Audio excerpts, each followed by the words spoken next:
Ganha até 250 € em free bets. ESC Online é outro campeonato.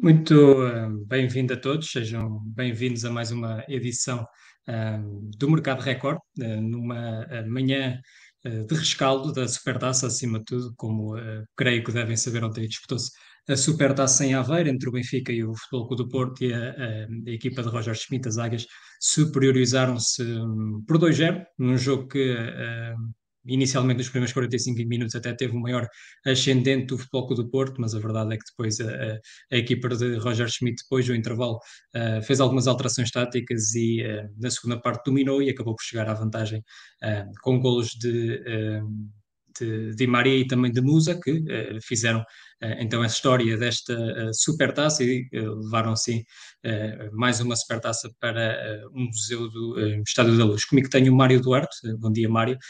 Bom dia. Para aqui para comentar acima de tudo mercado, como sempre aqui no Mercado Record, e apesar de ter sido um jogo entre dois rivais, a verdade é que também existem aqui algumas notas de mercado para analisarmos, nomeadamente a exibição dos reforços das duas equipas. Eu passo aqui a apresentar a avaliação das equipas, onde nós podemos consultar então qual foi a análise aos reforços do Benfica, e começando precisamente pela equipa de Roger Schmidt, o treinador alemão colocou dois reforços no 11 das Águias, primeiro Cockchu no meio campo e depois também Di Maria no ataque. A verdade é que Di Maria acabou por ser a figura do Benfica, e eu posso começar por falar também, como fui eu que fiz a análise à equipa do Benfica, e escolhi precisamente Di Maria como a figura do jogo, não só pelo golo que apontou, um golo com classe, diga-se de passagem, um golo a dois toques, aproveitou uma recuperação de Coxo, curiosamente. O primeiro golo do Benfica foi construído inteiramente por reforços do Benfica. Como eu dizia, Coxo recuperou a bola, assistiu Di Maria, que à entrada da área dominou primeiro com o pé esquerdo e orientou a bola para a sua frente, e depois com um remate cruzado sem hipóteses para Diogo Costa fez o primeiro. Mas a verdade é que também Di Maria foi talvez o jogador do Benfica que teve sempre o perigo, ou que teve sempre esse condão de levar perigo à baliza do Futebol Clube do Porto, mesmo numa primeira parte que não foi muito bem conseguida por parte do Benfica. Mas como eu dizia, Di Maria teve sempre essa capacidade de criar perigo, vindo da direita para o centro, quase sempre. Pisou muitas vezes também terrenos interiores e nunca teve propriamente receio de visar a equipa, a baliza da equipa adversária, e por isso acaba por ser a figura do Benfica. Mas também Coxo esteve a bom nível. A verdade é que, na minha opinião, nem entrou muito bem, talvez um bocadinho perdido em relação àquilo que eram as movimentações do meio campo do Futebol Clube do Porto, e nomeadamente de Otávio, mas com o passar do tempo, como escrevemos, conseguiu melhorar, fez dois remates à baliza do Futebol Clube do Porto, um primeiro na primeira parte aos 27 e outro aos 67, ambos à figura, é certo, de Diogo Costa. Ainda assim nota para esses dois momentos do médio. E depois, como eu também já referi, foi ele que recuperou a bola e conseguiu assistir Di Maria no primeiro gol do Benfica, e depois, por outro lado, também foi muito importante a condicionar a construção do Futebol Clube do Porto, nomeadamente na segunda parte, e que também por aí explica o ascendente do Benfica nos segundos 45 minutos. Depois, no decorrer dessa segunda parte, Roger Schmidt operou 5 alterações, e entre elas esteve um reforço. Falamos de Jurasek, um jogador que entrou logo a seguir ao intervalo para o lugar de Ristić, que não esteve propriamente a bom nível. E Jurasek, apesar de não se ter visto muito em termos ofensivos, ainda nota-se que falta talvez alguma vontade e alguma confiança com a bola. A verdade é que defensivamente cumpriu, como nós escrevemos, também não permitiu grandes ataques ao Futebol Clube do Porto pelo seu corredor, e por isso também acaba por ser uma estreia positiva do reforço, pelo menos em jogos oficiais. Agora, Mário, eu pedia-te para analisarmos também a equipa do Futebol Clube do Porto. É certo cá há menos trabalho e menos coisas a dizer, tendo em conta que o Futebol Clube do Porto, dos homens que lançou na partida, apenas um é reforço, falamos de Tony Martínez.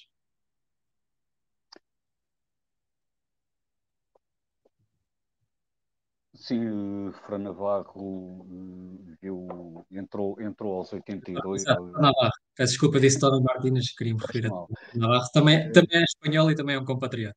Exatamente, e também é avançado e também foi a jogo. Não jogaram de início, não jogou de início. Para Navarro teve depois ali aos 82 minutos, viu Otamendi negar-lhe por duas vezes, por duas ocasiões sucessivas, o remate. Podia ter-se estreado a marcar logo na estreia, não é?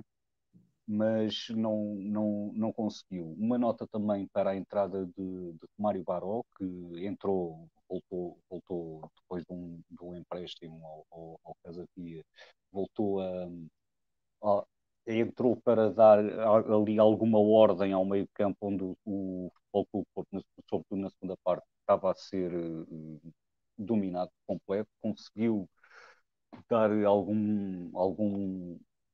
alguma transição, aspecto em que ele é o seu forte, vá lá, mas depois acabou por ser engolido também pela máquina que o Benfica tinha montado ali no miolo.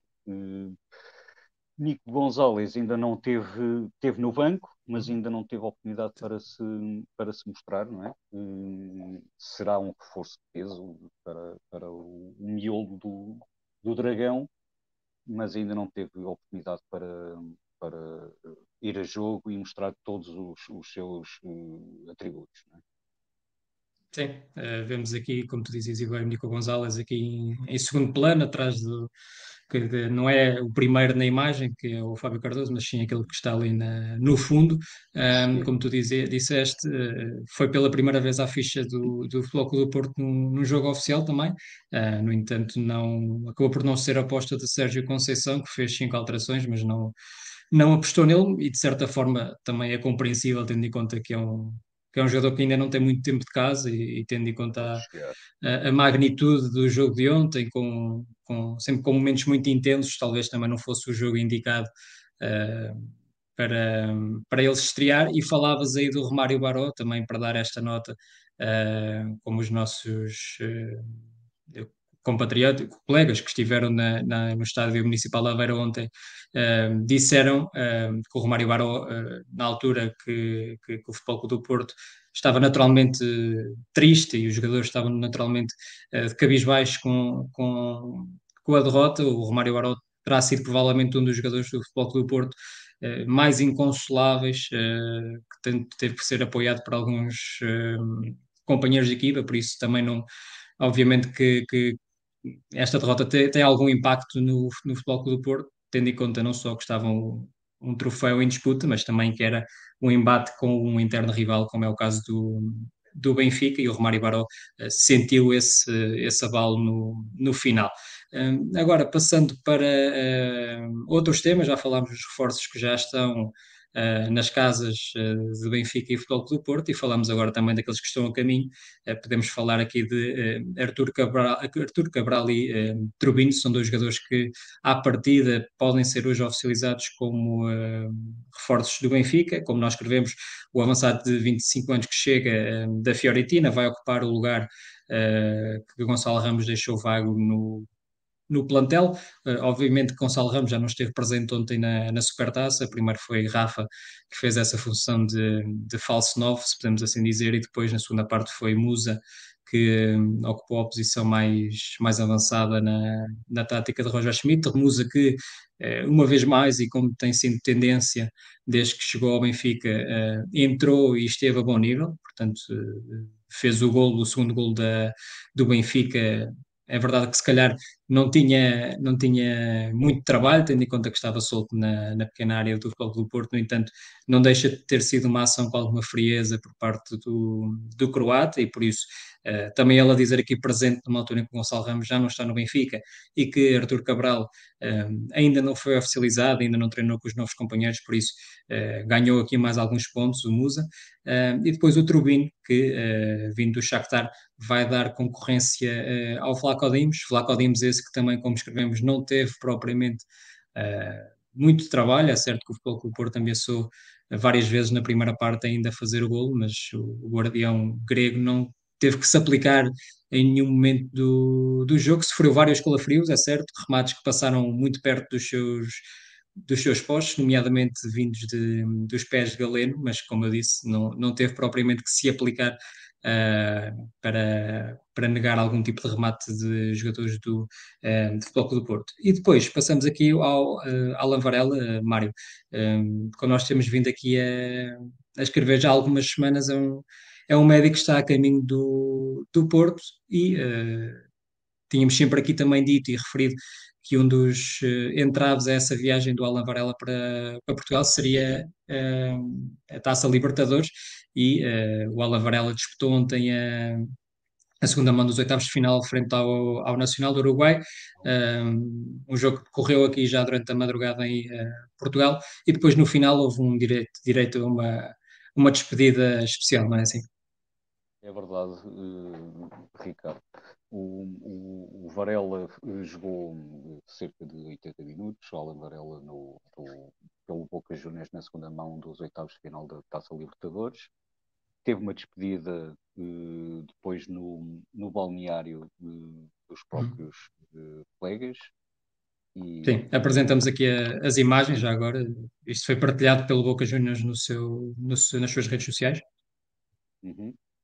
E pronto, e é o Boca Juniors a despedir-se publicamente de Alan Varela, que estará agora de caminho ao Futebol Clube do Porto, finalmente, não é? Depois de uma novela quase mexicano-argentina, e está finalmente a caminho do Futebol Clube do Porto para reforçar o plantel de Sérgio Conceição. Só uma nota, Sim, deixa-me só dar uma nota em relação ao Musa. Como dizias, o Gonçalo Ramos já não estava, o reforço do Benfica ainda não estava no ataque, e Musa não surge no 11. Ou seja, não havia propriamente uma referência de ataque no 11 que iniciou ontem o jogo com o Futebol Clube do Porto. E Musa entra e dá uma resposta muito, muito positiva e assertiva e marca o golo que fixa o resultado. Dizias que ele tinha marcado pontos, julgo que foi a resposta mais conseguida que o croata poderia ter dado às escolhas de Roger Schmidt. sim, e podemos aqui questionar se eventualmente teria sido uma melhor estratégia para o Benfica ter entrado com o Musa de início, não é? Por exemplo. Tendo em conta que da primeira para a segunda parte, Roger Schmidt mudou completamente o estilo de jogo do Benfica. Primeiro arrancou com o Rafa nesse papel de falso 9, muitas vezes a Uhum. procurá-lo na profundidade, mas também em lances que tanto o Pep como o Marcano não tiveram muitas dificuldades em resolver. O próprio Arsnes, colocado atrás do ponta de lança, também raramente teve bola no centro, e depois com as entradas, eu diria, porque nessa altura entraram depois na segunda parte o Jurasek e o Musa, mas talvez o Musa tenha tido maior preponderância pela forma como mexeu com o jogo e, como disseste, como fez esse golo que deu uma vantagem ainda mais confortável ao Benfica, e também permitiu libertar o Rafa para outras funções, onde ele se sente mais à vontade e mais numa função de apoio ao avançado do que propriamente sendo ele uma referência do ataque. Dizer aqui também, aqui voltando ao caso do Alan Varela, as palavras do Boca Juniors, poder dizer adeus é crescer, e depois o Boca Juniors que escreve vamos ter saudades tuas, Alan, e o médio, como se percebe aqui pela fotografia no balneário, uma fotografia que vem na sequência de uma vitória muito suada, diga-se de passagem, do Boca Juniors frente ao Nacional, que o jogo esteve empatado 2-2 durante o tempo regulamentar. O Alan Varela saiu aos 86 minutos e foi preciso ir a penaltis para desbloquear o marcador, e o Boca Juniors venceu nessa altura no desempate por 4-2, e por aí também a festa e a despedida de Alan Varela teve outra cor, porque se fosse com uma derrota podia ser um bocadinho mais amarga, mas para a felicidade do Alan Varela e dos jogadores do Boca Juniors foi com uma vitória. E diga-se também que os companheiros de equipa da Alan Varela no Boca Juniors ainda lhe autografaram uma camisola, por isso são umas recordações com que o médio de 22 anos vai ficar, e ele que também, como nós já escrevemos, deve viajar hoje ao final do dia para o Porto, a fim de ser, por fim, oficializado como reforço dos Dragões, ao que tudo indica, por 5 temporadas até 2028. Depois de Benfica e de Futebol Clube do Porto, que acho que está tudo dito em relação ao que foi não só a Supertaça, mas também o que está a mexer no mercado das duas equipas. Passamos, Mário, aqui para o lado do Sporting. Deixa-me só trocar aqui então a tela para apresentar aos nossos leitores o que está hoje na nossa edição em relação à equipa de Alvalade. Falamos primeiro de Pote. Tudo bem que Hillman é talvez aquilo que os sportinguistas querem saber, e eu já lá vamos, sei que temos ali algumas perguntas dos nossos leitores, já lá vamos ao caso do dinamarquês, mas Mário perguntava-te aqui primeiro pelo caso do Pote, que tem sido um dos jogadores do plantel do Sporting que mais interesse tem gerado no mercado, e percebe-se o porquê, tendo em conta que nas últimas 3 temporadas foi o melhor marcador da equipa em 2 delas. Mas aqui nós noticiamos que o Sporting rejeitou uma proposta do Leverkusen por Pote na casa dos 30 milhões de euros. O que eu te pergunto é se percebe o porquê do Sporting ter dado esta nega à equipa de Xabi Alonso. Sim, o Sporting, pela influência, por tudo aquilo que já disseste, pelo por ser melhor marcador, mas também por tudo o que oferece na dinâmica de jogo do Sporting, pode é quase imprescindível. Se há jogadores imprescindíveis, pode ter um deles. E daí que o Sporting não abdique dos 80 milhões da cláusula. Há aqui uma discrepância de 50 milhões, não é coisa pouca, não é? Xabi Alonso, o técnico do Bayer Leverkusen, estava apostado em contratar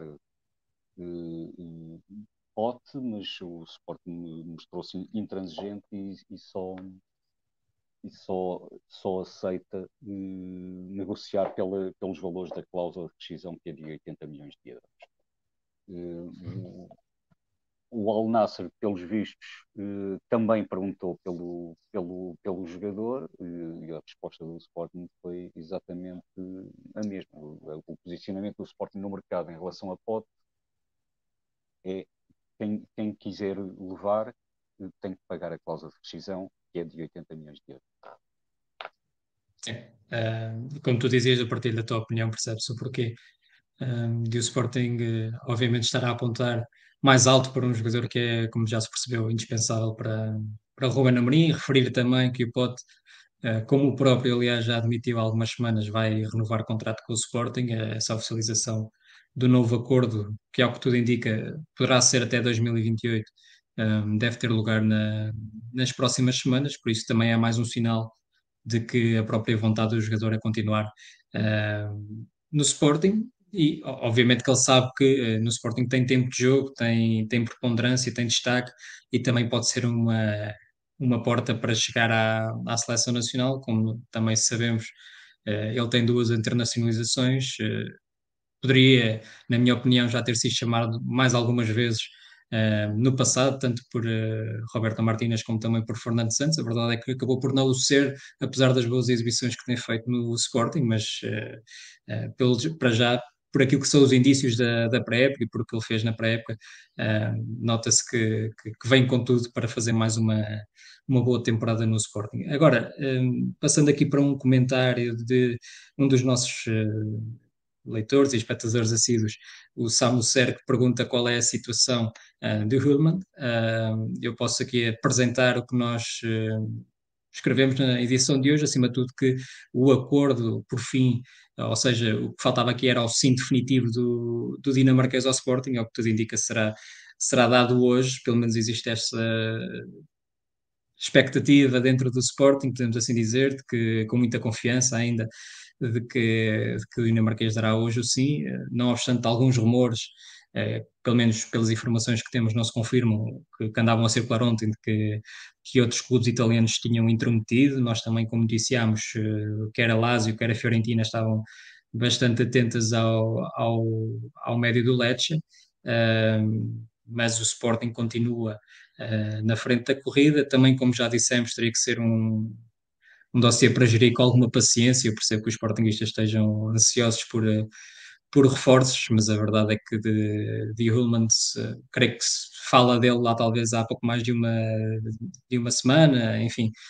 por isso também se percebe que as negociações têm que levar algum tempo. Aliás, foi isso mesmo que o diretor do Lecce, o Pantaleo Corvino, disse ontem, a dizer que já tem acordo com o Sporting e o jogador está a negociar e diz ele espera que possa aproveitar esta chance, por isso também ele a empurrar, se podemos assim dizer, o médio para o Sporting, como nós já escrevemos, terá destaque no Sporting, será à partida, um dos titulares do Sporting no meio campo como o médio mais defensivo, terá também um aumento substancial de ordenado em relação ao que ele oferia no Lecce, que ele ganhava pouco mais, se não estou em erro, de 300 mil euros líquidos por ano, passará para a casa de 1,1 milhões de euros anuais, e também um contrato de 5 temporadas, e espera-se, por fim, como eu disse, que o Roland possa dar hoje o sim definitivo ao Sporting, para então viajar para Lisboa, que tudo indica, até final desta semana, para que possa ser apresentado finalmente como reforço do Sporting. O Sporting, que é preciso sublinhar, joga no sábado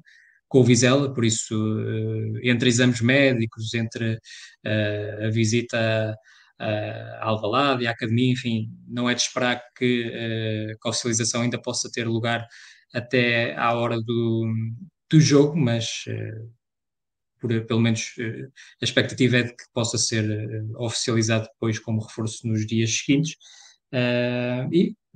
Assim, o Sporting terá mais um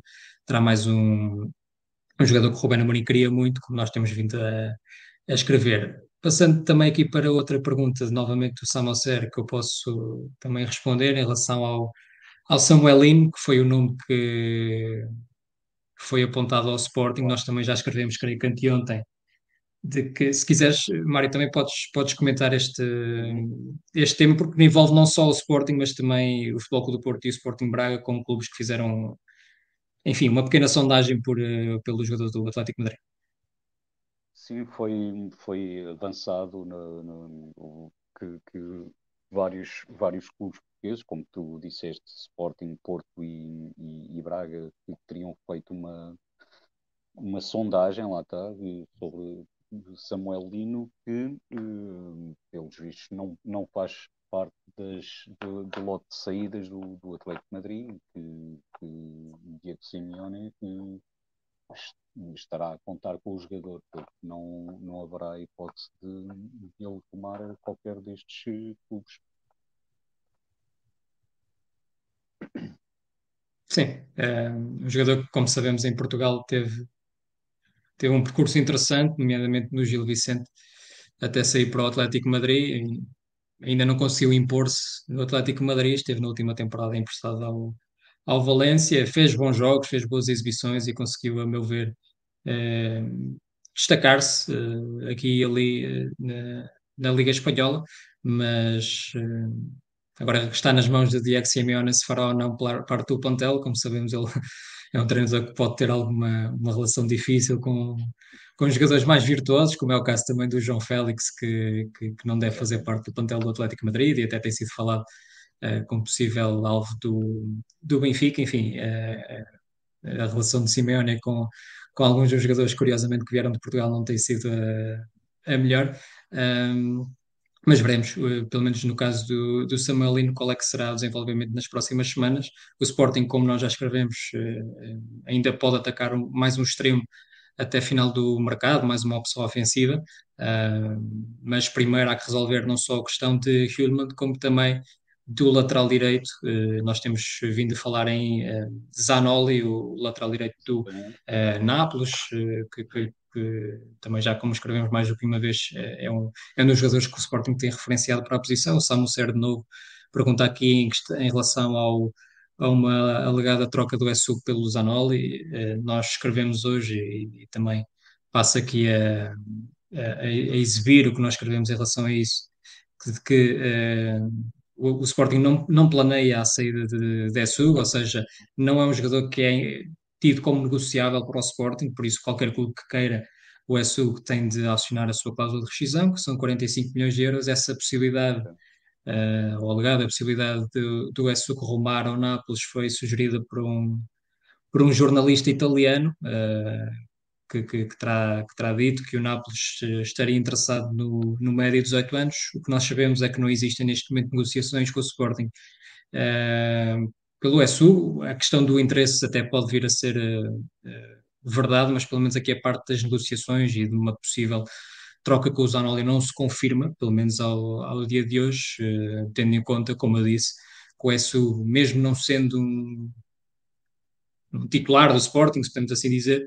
é um jogador em quem o Ruben Amorim e os responsáveis do Sporting acreditam muito, por isso não vão facilitar, entre aspas, a saída dele, e a fasquia está então fixada nesses 45 milhões de euros da sua cláusula de rescisão. Um jogador que particularmente acho que tem um futuro interessante, mas talvez tendo em conta que vem o Hulman e também o próprio Morita pode fazer essa função, é só que pode perder aqui algum espaço. Por isso, como nós escrevemos, o empréstimo do ESUG não é de excluir.